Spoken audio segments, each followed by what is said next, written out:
ये IRC chemistry का last video है। हम लोग फिजिकल के अंदर और इनऑर्गेनिक का मोस्ट इम्पॉर्टेंट सभी क्वेश्चंस हम लोग देख चुके हैं। बहुत सारे बच्चों को लोड लग रहा था और आप लोगों के पास बहुत ज़्यादा टाइम भी नहीं है, तो ज़्यादा क्वेश्चंस भी करवाएंगे तो आप लोगों को और ज़्यादा कन्फ्यूजन हो जाएगा, याद करने में भी दिक्कत होगा। इसीलिए ऑर्गेनिक के अंदर हम ज़्यादा क्वेश्चंस नहीं करवा रहे हैं। आप लोग जितना पीछे करवाया गया उसको रिवाइज करते रहिए और ये लास्ट वीडियो है। तो इसके अंदर हम लोग देखने वाले हैं एक हाइपर कंजुगेशन क्या होता है, ऑर्गेनिक का पार्ट है। हाइपर कंजुगेशन, इसको नो बॉन्ड रिजोनेंस के नाम से भी जाना जाता है। इसका डेफिनेशन देखिए, hyper conjugation effect is a permanent effect. ये जो हाइपर कंजुगेशन है ना, एक प्रकार का इफेक्ट है और परमानेंट इफेक्ट है। इन विच लोकलाइजेशन ऑफ सिग्मा इलेक्ट्रॉन, जिसके अंदर सिग्मा इलेक्ट्रॉन का लोकलाइजेशन होता है, मतलब शिफ्टिंग होता है ऑफ CH बॉन्ड, मतलब carbon hydrogen bond of an alkyl group directly attached to an atom of the unsaturated system, जो डायरेक्टली अनसैचुरेटेड सिस्टम के साथ अटैच्ड होता है। हाइपर कंजुगेशन में मात्र इतना ही है आप लोगों के लिए। ऑर्गेनिक में ज़्यादा नहीं करवा रहे हैं क्योंकि आप लोगों को और ज़्यादा लोड हो जाएगा। इसके बाद देखिए, इसके अंदर थोड़ा सा 2 पॉइंट है। Structural requirement of hyper conjugation, क्या रिक्वायरमेंट है हाइपर कंजुगेशन के लिए? तो सबसे पहला है, देखिए, तो first one is compounds have sp2 hybrid carbon of alkyne, Areen और कार्बोकैटायन। पहला कंडीशन है कि structural requirement of hyper conjugation में है compounds have sp2 hybrid carbon of alkyne, Areen और कार्बोकैटायन। सेकेंड है D carbon with respect to sp2 hybrid carbon should have at least 1 hydrogen. और इसके अंदर एक एग्जांपल दे देना है एल्कीन का, CH3 single bond CH double bond CH2। Next question है और ये लास्ट क्वेश्चन है। आगे के लिए आप लोग जितना किए हैं रिवाइज करते रहिए। Explain aromaticity and हक्कल rule. हक्कल rule और एरोमेटिसिटी को एक्सप्लेन करना है। तो सबसे पहले देखिए, एरोमेटिसिटी का मतलब पता है कि ऐसा कंपाउंड जो बंद होता है, डब्बा के जैसा बंद होता है, उसी को हम लोग एरोमेटिसिटी कहते हैं। तो इसके अंदर कुछ पॉइंट्स में आंसर लिखा गया है कि aromatic compounds have cyclic structure, एक साइकिल के जैसा स्ट्रक्चर होता है, with alternate double and single bond, जिसके अंदर alternate single bond double bond, single bond double bond होता है। सेकेंड पॉइंट देखिए, these compound resemble benzene in chemical behaviour.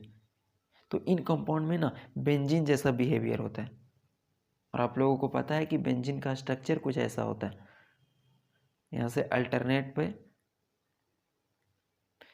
Single double single double single double ऐसा होता है, या फिर इसको ऐसे भी बनाया जाता है बेंजीन का स्ट्रक्चर। थर्ड पॉइंट देखिए, दे अंडरगो सब्सटीट्यूशन रिएक्शन, इसके अंदर है ना सब्सटीट्यूशन रिएक्शन होता है। Fourth one, these character called aromaticity, यही सब कैरेक्टर को एरोमेटिसिटी कहा जाता है। लास्ट में देखिए, it is the property of sp2 hybridised planar ring, ये प्रॉपर्टी है किसका? sp2 हाइब्रिडाइज्ड प्लेनर रिंग का। उसके बाद नेक्स्ट में देखिए कि क्राइटेरिया फॉर एरोमेटिसिटी, इसके अंदर 3 इंपॉर्टेंट रूल है, 3 इंपॉर्टेंट रूल है और तीसरा रूल सबसे ज़्यादा इंपॉर्टेंट है, और उसमें हक्कल रूल भी कंप्लीट हो चुका है। तो हम लोग हक्कल रूल को अलग से नहीं देखेंगे, इसी में देख लेंगे। तो देखिए, rule number 1, criteria for aromaticity के लिए, एरोमेटिसिटी कंपाउंड होगा उसके लिए क्या क्या क्राइटेरिया है? तो सबसे पहला, an aromatic compound is cyclic and planar. पहला तो वो साइक्लिक होना चाहिए और दूसरा प्लेनर होना चाहिए, तो ये पहला है क्राइटेरिया। दूसरा, each atom in the aromatic ring, aromatic ring के अंदर जो प्रत्येक एटम होगा ना, हैज ए p ऑर्बिटल, उसके पास p ऑर्बिटल होगा। कितना सिंपल सिंपल सा है। पहला क्या है? Cycling and planar. दूसरा क्या है? Aromatic ring has p orbital. और थर्ड सबसे ज़्यादा इंपॉर्टेंट, जिसके अंदर इसका आंसर भी है, किसका आंसर है? हक्कल रूल का। तो देखिए रूल नंबर 3, हक्कल रूल भी इसको कहते हैं, the cyclic pi molecular orbital must contains 4n+2 pi electron. इसके अंदर ना 4n+2 पाई इलेक्ट्रॉन कॉन्टेन होता है, जहाँ पर n का वैल्यू क्या होगा 0 1 2 3 etc। और इसको हम लोग ये भी लिख सकते हैं 4n+2 is equal to formula के रूप में total pi electrons in pi molecular orbital. और थोड़ा सा और है, सिर्फ सिंबल का रिप्रेजेंटेशन है, 4n+2 इसको x के द्वारा भी रिप्रेजेंट किया जाता है। तो यहाँ से x के द्वारा रिप्रेजेंट किया गया है।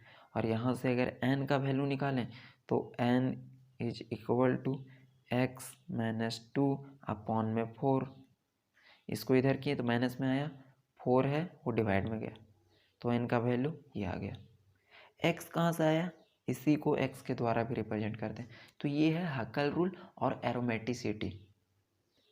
अब आप लोग हैं जितना भी करवाया गया उनको रिवाइज करते रहिए। एग्ज़ाम में कॉपी को अच्छे से स्टार्ट करना है, लिखना है और ज़्यादा पैनिक नहीं होना है। रिलैक्स मूड में सभी क्वेश्चंस को टच करना है। फिर से रिपीट कर रहे हैं, एवरी सिंगल टच कीजिएगा, किसी क्वेश्चंस को छोड़ना नहीं है। जितना आप लोगों को करवाया गया है उतना मोर देन इनफ है। अगर आप उतना भी किए होंगे तो आप लोगों के माइंड में इतना इन्फॉर्मेशन होगा कि आप आसानी से चीज़ों को लिख देंगे। Thank you.